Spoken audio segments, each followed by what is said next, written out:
Será que o meu filho é hiperativo? Você já se fez essa pergunta? Você tem essa dúvida? O seu filho é muito agitado a ponto de você pensar que ele pode ter TDAH, que ele pode ser uma criança realmente hiperativa que precisa de tratamento? Então esse vídeo é para você. Eu sou Thaís Medeiros, eu sou mãe, professora, especialista em inteligência emocional e aqui nesse canal eu trago vídeos para te ajudar na educação dos seus filhos. Se você ainda não é inscrito, te convido, se inscreva nesse canal, compartilha para que mais pessoas possam ter acesso, deixe o seu like, com isso você ajuda demais o crescimento do canal. E se você conhece alguma mãe que pode se interessar por esse vídeo, já compartilha. Então vamos lá ao conteúdo de hoje. Essa é uma pergunta que eu fiz a mim mesma por muito tempo. Por muito tempo eu acreditava sim que minha filha era hiperativa, a ponto de levá-la ao neuropediatra lá quando ela tinha seus 3 anos de idade, tendo a certeza de que ela sairia de lá com um diagnóstico. É uma criança que até os 3 anos de idade era extremamente agitada, uma criança muito ativa, inteligente, esperta, que atendia todos os comandos, falou muito cedo, andou muito cedo, muito ativa, mas que dormia pouco, que chorava muito, muito irritadiça, uma criança que trazia para nós um desafio muito grande. E por mais que nós ensinávamos, por mais que nós tentávamos ali fazer com que ela fosse uma criança mais calma, mais tranquila, nós não conseguíamos. Era como se ela não absorvesse aquilo que a gente estava ensinando. É como se nós precisássemos falar muitas e muitas vezes e nós não tivéssemos retorno por parte dela. Ela fazia algo errado e dali a pouco fazendo a mesma coisa. Nós não cansávamos de ensiná-la, de educá-la e mesmo assim ela não absorvia aquilo que nós estávamos ensinando. Então isso era muito desgastante, isso trazia para nós uma dificuldade muito grande de sair com ela de casa. E não era filha única, nós temos mais uma filha, então eram 2 pequenininhas, o tempo de diferença de uma para outra é de 1 ano e 3 meses, então eram 2 crianças pequenas, nós optávamos por não sair, e se a gente sair era para casa de alguém que a gente conhecia, para que a gente não passasse vergonha, porque realmente a impressão que dava era de uma criança que não tinha autocontrole, uma criança que não ouvia aquilo que nós ensinávamos. E eu, professora, me preocupava muito como essa criança vai conseguir parar dentro de uma sala de aula. Eu tinha certeza de que quando ela entrasse para a escolinha, ela não conseguiria ficar sentadinha na sua cadeira dentro de uma sala de aula. Eu tinha certeza que ela ia ser aquela criança que ia sair andando pela escola inteira. E eu trazia comigo muitas angústias, muita preocupação. Então, sim, agendei o neuropediatra, conversava com a pediatra dela e, enfim, fui até o neuro e ele fez ali, uma interação com a minha filha e pediu que aguardássemos. Ele falou que era uma criança normal, que não havia nada de errado, que a questão do sono era apenas ajustar a rotina. Enfim, eu saí muito frustrada daquela consulta, porque eu acredito que se ali eu tivesse um diagnóstico, eu ficaria tranquila com relação àquilo que eu estava ensinando e ela não estava aprendendo. Eu encontraria um motivo para repousar a minha dificuldade nesse processo de educação. Mas eu estou falando de uma criança que só tinha 3 anos de idade. E dali em diante ela foi crescendo, amadurecendo e foi mudando muito. E foi aprendendo tudo aquilo que a gente buscava ensinar para ela. Mas, por outro lado, ela começou a perder muito daquela essência que ela tinha, da espontaneidade. E se tornou uma criança insegura. Se tornou uma criança que tinha medo de decepcionar a mim, principalmente ao meu esposo. E por isso eu sou especialista em inteligência emocional, porque eu precisei estudar, eu precisei entender de fato onde eu errei, onde eu precisava ajudar minha filha, porque ela começou a apresentar preocupações com relação, ela dizia para nós que ela não era a filha que nós merecíamos ter. E isso eu entendi que eu não ia permitir que ela sofresse dessa forma. E eu fui tentar entender onde eu errei. E hoje eu tenho resposta, mas hoje ela tem 13 anos. Que bom que eu consegui a tempo ajudar a minha filha. Quando eu comecei a buscar ajuda, ela tinha por volta dos seus 8 anos. Então tudo que eu aprendi, eu apliquei ali no mesmo momento, e eu fui tendo um retorno positivo por parte dela. E eu fico muito feliz de ver que hoje eu tenho condições de ajudar outras crianças. Sou idealizadora de um projeto, Clubinho do Bom Conselho. Vou deixar aqui na descrição mais informações sobre o projeto, onde eu atendo crianças que estão entrando à pré-adolescência. Mas aqui é só um parêntese, não vou fugir do tema do vídeo, mas é só para dizer que a criança, quando ela está entrando à pré-adolescência, ela constrói uma história na mente dela e ela começa a acreditar naquilo. E era o que estava acontecendo com a minha filha. Ela começou a contar essa história para ela, de que ela não era a filha que nós merecíamos. Que bom que há tempo eu consegui recontar essa história e mudar tudo aquilo que ela havia construído na mente dela. E hoje eu ajudo outras crianças nesse mesmo processo, a se sentirem amadas pelos seus pais. Mas voltando para o tema, voltando para a questão da hiperatividade, voltando lá para quando minha filha era bem pequenininha e ela não conseguia absorver tudo aquilo que a gente ensinava para ela, por que a minha angústia? Porque eu não percebia nela uma imaturidade a ponto dela não compreender a nossa fala. Pelo contrário, ela falou muito cedo, ela andou muito cedo, era uma criança totalmente independente no sentido de se virar. Ela falava coisas absurdamente inteligentes para uma criança de 2, 3 anos de idade. Então a impressão que dá é que se você falar, aquela criança está entendendo a mensagem que você quer passar, então eu queria que ela me obedecesse, eu tinha certeza que ela estava entendendo o comando. Só que, dali a pouco, ela estava repetindo o mesmo erro. Era como se as broncas, entrassem por um ouvido e saísse do outro, enfim.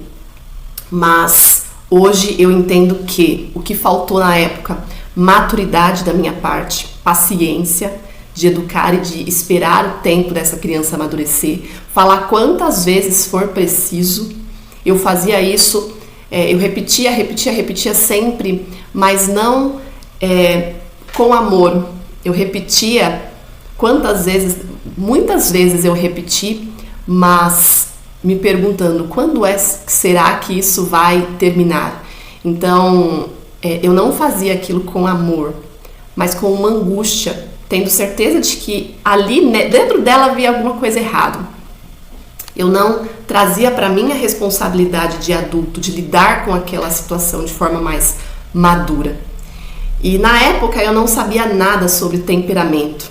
Existem 4 temperamentos e é uma repetição do comportamento humano, um estudo muito antigo, e isso é uma ferramenta na educação dos nossos filhos. Inclusive tem uma playlist aqui no canal onde eu falo sobre os 4 temperamentos. Vou deixar aqui nos cards, vou deixar aqui na descrição.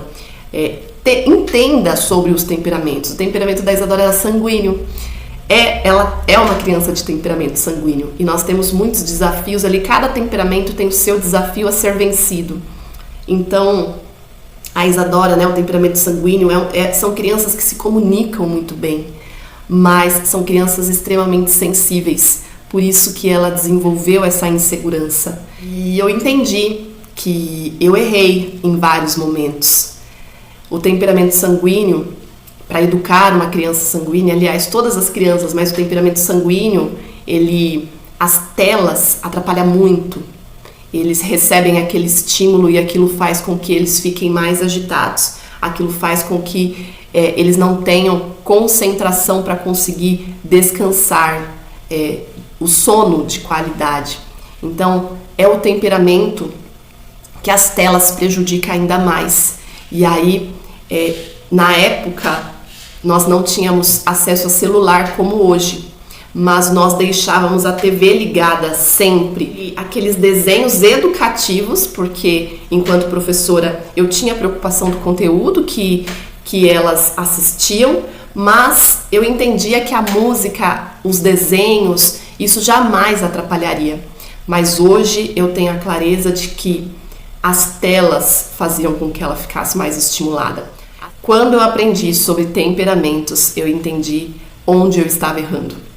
Crianças de temperamento sanguíneo são prejudicadas ainda mais quando são expostas às telas, quando não tem uma rotina de sono adequada, quando a gente não oferece autonomia para que ela se desenvolva. Então são essas 3 questões que nós precisamos ajustar para as nossas crianças, isso de todos os temperamentos, mas o sanguíneo ainda mais. Então eu errei bastante, hoje eu entendo o que eu poderia ter feito para acertar, mas eu sou muito grata por tudo isso que aconteceu. Eu entendo que se eu não tivesse passado por todas essas dificuldades, hoje eu não teria ferramentas para ajudar tantas famílias aí no desafio que é educar os filhos.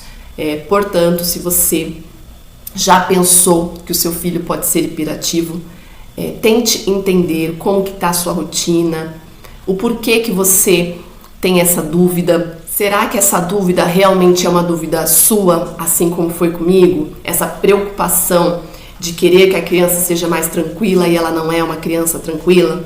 Ou será que essa é uma queixa que vem da escola? Os professores suspeitam de hiperatividade? Eu sou professora, eu sei como é difícil de lidar com crianças que são extremamente agitadas. E sim, muitas vezes a gente conversa com os pais e a gente pede colaboração dos pais. Nós não podemos diagnosticar, nós precisamos da parceria da família para que a família leve algum especialista e esse especialista ajudará essa mãe a ouvir, a entender a rotina, assim como também eu passei por esse especialista e ele entendeu que estava tudo bem, que eu precisava me adequar à realidade. Portanto, eu quero te tranquilizar, eu quero te dizer, mãe, enquanto mãe que passou por isso, enquanto professora que estou ali sempre orientando famílias, é difícil a gente entender que talvez o nosso filho vá precisar de um tratamento, mas isso trará um benefício imenso se for realmente necessário.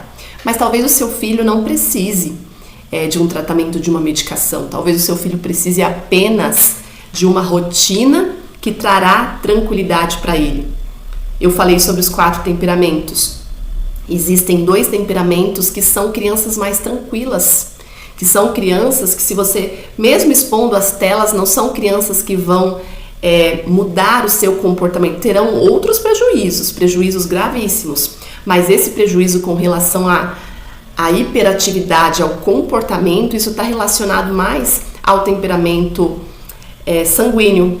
Mas existem 2 temperamentos de crianças mais tranquilas, e quando eu não sabia nada sobre temperamento, eu queria exigir da minha filha esse comportamento mais tranquilo, mas nós precisamos aceitar o nosso filho assim como Deus quis.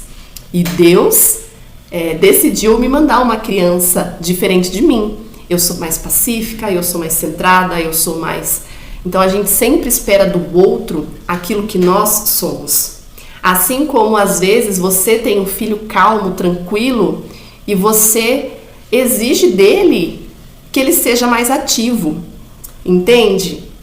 Nós não podemos mudar o outro. A gente, claro, dentro de um processo de educação, você vai perceber o que o seu filho precisa e você vai ajudá-lo. Então, uma criança mais agitada, a gente vai ensiná-la que em alguns momentos ela precisa parar, a gente precisa mostrar para ela aquilo que deixa ela mais agitada e ela precisa ter uma rotina onde ela vai optar por aquilo que vai trazer mais tranquilidade para ela, entende?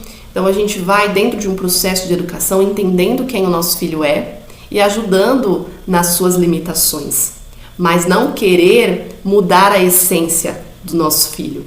Assim como eu errei e de uma filha extremamente espontânea se transformou numa criança insegura, porque eu falava muito sobre o jeito dela ser. mas o jeito que nós somos faz parte da nossa essência, e a nossa essência foi um presente de Deus para nós.